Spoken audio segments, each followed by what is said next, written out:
அதிபதியும் பாதகாதிபதிகளாகவும் மாரகாதிபதிகளாகவும் வருகிறார்கள். தொடர்ந்து இதற்கு ஒரு நல்ல ஒரு தீர்வாக ஜோதிடர்களை அனைவருக்கும் என் இனிய காலை வணக்கங்கள். இன்று ரத சப்தமி, சூரிய பகவானின் முக்கியமான ஒரு வழிபாடு. சூரிய பகவானை வழிபட்டு நம்ம ஆயுள் ஆரோக்கியத்தை நம்ம பெருக்கிக் கொள்வோம். இன்றைய பஞ்சாங்கம் பார்ப்போம். இன்றைய தேதி 25ஆம் தேதி 1ஆம் மாதம் 2026. இன்றைய சூரிய உதயம் 7:30க்கு, சூரிய அஸ்தமனம் 7:20க்கு. இன்றைய திதி வளர்பிறை சப்தமி. வளர்பிறை சப்தமி ஆங்கில தேதியின் முறைப்படி 26ஆம் தேதி அதிகாலை 1:41க்கு முடிவடைந்து அஷ்டமி ஆரம்பமாகும். இன்றைய நட்சத்திரம் ரேவதி. ரேவதி நட்சத்திரம் முடியும் நேரம் இன்று மாலை 4:06க்கு. அதன் பிறகு அஸ்வினி ஆரம்பமாகும். இன்றைய யோகம் முதலில் அமிர்த யோகம், பிறகு சித்த யோகமாக வருகிறது. நல்ல நேரம் காலை 8:28 11:26 வரை. அதன் பிறகு மத்தியான வேளையில் 3:23 4:22 வரை. ராகு கால நேரம் மாலை 5:51 7:20 வரை. யமகண்ட நேரம் மதியம் 3:25 2:53 வரை. கூலிகன் மாலை 4:22 5:51 வரை. சந்திராஸ்தம ராசி. இன்று சிம்ம ராசி அன்பர்களுக்கு சந்திராஸ்தமம். இவர்களுக்கு இன்று மாலை 4:05க்கு சந்திராஸ்தமம் முடிவடைந்து அதே வேளையில் கன்னி ராசி அன்பர்களுக்கு சந்திராஸ்தமம் ஆரம்பமாகும். தொடர்ந்து இன்றைய ராசி பலன் பார்ப்போம்.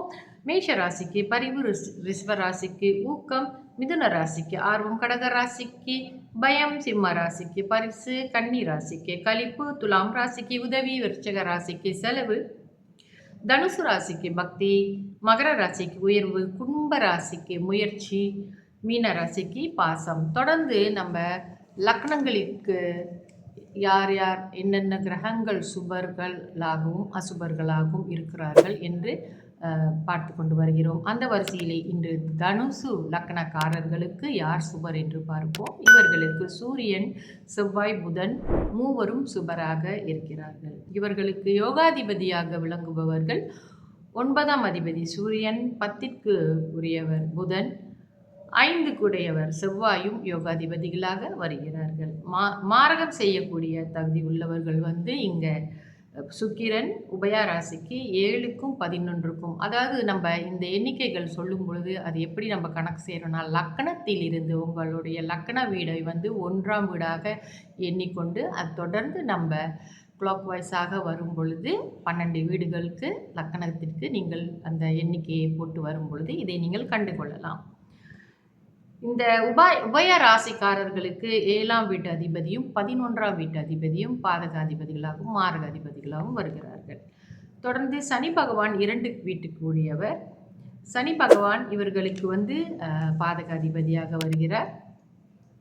தனுசு ராசியில் தனுசு லக்கணத்தில் பிறந்தவர்களுக்கு சுக்கிர பகவான் மாரக அதிபதி. இந்த தசாபுத்தி காலங்களிலே இவர்கள் இப்போ உங்களுக்கு சுக்கிரன் தசை நடக்குதுன்னு வச்சுக்கோங்க. இல்லை ஆரம்பிக்க போது, இல்லை எதிர்வரும் காலங்களிலே ஆரம்பிக்க போதுன்னா இந்த தனுசு லக்கணக்காரர்கள் கட்டாயமாக ஜோதிடர்களை அணுகி சுக்கிரன் உங்களுக்கு என்ன நிலையில் இருக்கிறாரு என்பதையெல்லாம் நீங்கள் தெரிந்து கொள்வது நல்லது. அவர் உங்களுக்கு மாரகம் செய்ய வல்லமை உள்ளவர். சனி பகவான் மாரகம் செய்ய மாட்டார். இருந்தாலும் நம்ம ஒரு ஏதாவது ஒரு தடங்களோ இல்லை வேலை வாய்ப்புலையோ இல்லை வேற எது பண விஷயத்துல ஏதோ ஒரு மெதுவாக நகர்ந்து போகக்கூடிய காலகட்டமாக அமையும் உங்களுக்கு.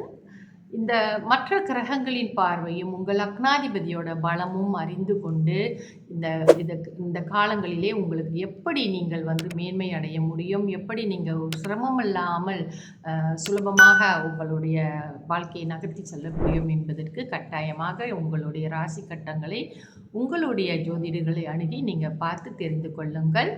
அது உங்களுக்கு மிகவும் உதவியாக இருக்கும்.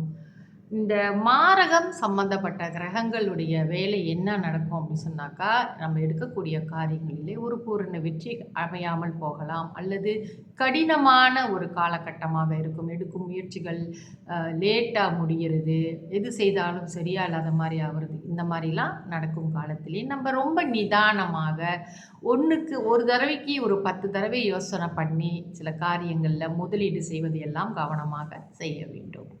மற்றும் கோச்சார பலன்களும் இருக்குது. அந்த கோச்சார பலன்கள் உங்களுக்கு ஒரு நல்ல காலகட்டமாக இருந்தால் கூட கொஞ்சம் உங்களுக்கு உதவியாக இருக்கும். அதனாலே நீங்கள் ஜோதிடர்களை அணுகி இதற்கு ஒரு நல்ல ஒரு தீர்வாக ஜோதிடர்களை அணுகும் பொழுது உங்களுக்கு நல்ல தீர்வு கிடைக்கும். அதனால தான் இந்த சுபர் அசுபரை நீங்கள் தெரிந்து கொள்ள வேண்டும் என்பது என்னுடைய ஆவல்.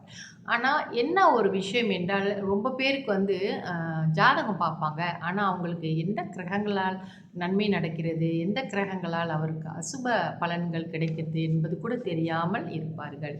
ஒரு நாளில் போய் பலன் கேட்டுட்டு வந்துட்ட பிறகு அன்னைக்கே அவங்களுக்கு எல்லாம் புரிஞ்சிரும்னு சொல்ல முடியாது. ஏன்னா அடிப்படை ஜோதிட சாஸ்திரம் தெரியாதவர்களுக்கு இது புரிந்து கொள்வதற்கு கொஞ்சம் கடினமாகத்தான் இருக்கும். ஆனாலும் போக போக கொஞ்சம் கொஞ்சமாக என்னுடைய பதிவுகளை கேட்டு நீங்கள் புரிந்து கொள்வீர்கள் என்று நம்புகிறேன். தொடர்ந்து என்னுடைய பதிவுகளை மற்றவர்களுக்கும் நீங்கள் வந்து ஷேர் செய்யுங்க. மற்றவர்களும் இதில் இருக்கிற விஷயங்களை தெரிந்து கொள்ளட்டும். நன்றி, வணக்கம்.